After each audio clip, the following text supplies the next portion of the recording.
वृक्षता स्वामी कधी येते माहिती आहे, झाडं झुडपं असली की गारवा आपोआप येतो साडवाचा आणि पाणी मारलं जातं. इकडे ते त्यांनी त्याला इम्पॉर्टंट दिलेलंच नाही आहे किंवा कशी तिकडे वर जातात. हां, किंवा झाडं इथे राहत नसतील, काही रिझन असू शकतं. खर्च आहे मम्मी झाड ठेवायला. किती वृक्ष बघ तू पैसा खूप लागतो.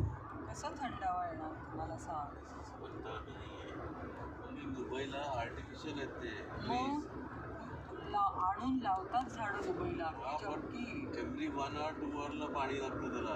मग हा मग काय उगत नाही ते तिकडे चिकटवलंय ना. एक मिनिट, मग तिकडे तुमच्याकडे कसं दुबईला कसं मेंटेन करतो? चिकटवलंय. मग इकडे का करत नाहीये? खर्च आहे त्याला केवढा. पर आवरला पाणी लागतं. मग हे अफोर्ड नाही करू शकत तेवढं माहित मेंटेनन्स नसतील करू शकत. म्हणून वृक्षता इथे जास्त आहे. झाडं असतात तिकडे एवढं वृक्ष नाही वाटत. ट्री कुठचंही उगलं नाही आहे दुबईमध्ये.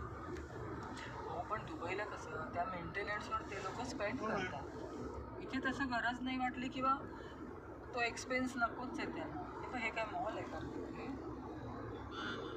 हे मॉस्क आहे ना? ऐसा सीनरी में बहुत पहली बार देख रहे हैं. लग रहा है बिल्डिंग है ग्लोबल कॉलेज. छान आहे बघ मॉस्क किती छान. किसका पास फ्यूल का पास आ रहा है क्या? मला दे त्यांचं. What smell, Simon? No, this from the seat came. Ah?